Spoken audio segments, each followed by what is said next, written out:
Le Figaro fête ses 200 ans. Du 14 au 16 janvier, Le Figaro retracera 2 siècles d'histoire à travers une exposition exceptionnelle sous la nef du Grand Palais.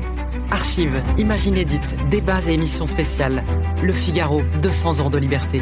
Un événement unique, gratuit et ouvert à tous. Programmes et réservations sur lefigaro.fr. L'éditorial du Figaro. Retour du service national, l'appel aux volontaires par Étienne de Montetti.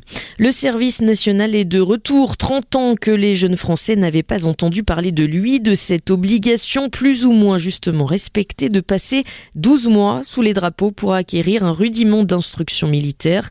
La fin de la guerre froide avait rendu caduque la conscription qui renvoyait à de vieilles images de la mobilisation de l'été 1914 à celle de 1956 quand le gouvernement socialiste de Guy Mollet envoya le contingent en Algérie. La guerre aux frontières de l'Europe a sonné le glas de cette parenthèse.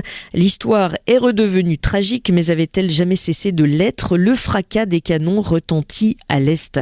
L'entrée dans l'armée de jeunes volontaires, différence notable avec hier, est sûrement une bonne idée à une époque marquée par le communautarisme technologique, social ou ethnique. L'uniforme dit assez la vocation d'intégration de l'armée pour des jeunes gens de tous horizons.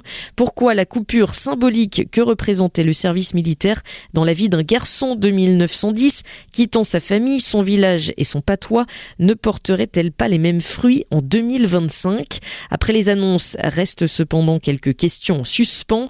D'où viendra le financement de cette conscription volontaire, 2 milliards d'euros, dans un temps de grande disette budgétaire? Et l'armée compense-t-elle? Elle obtempérera, c'est sa noblesse, comme lorsqu'elle dut se professionnaliser rapidement, puis subir de fortes coupes budgétaires et des réorganisations. Depuis 30 ans, aucun corps n'a autant fait l'objet de réformes et de réductions que l'armée. Elle bénéficiera peut-être de compétences venues de ces jeunes qui seront chargés certes de missions militaires et civiques, sentinelles, mais aussi de fonctions techniques, informatiques.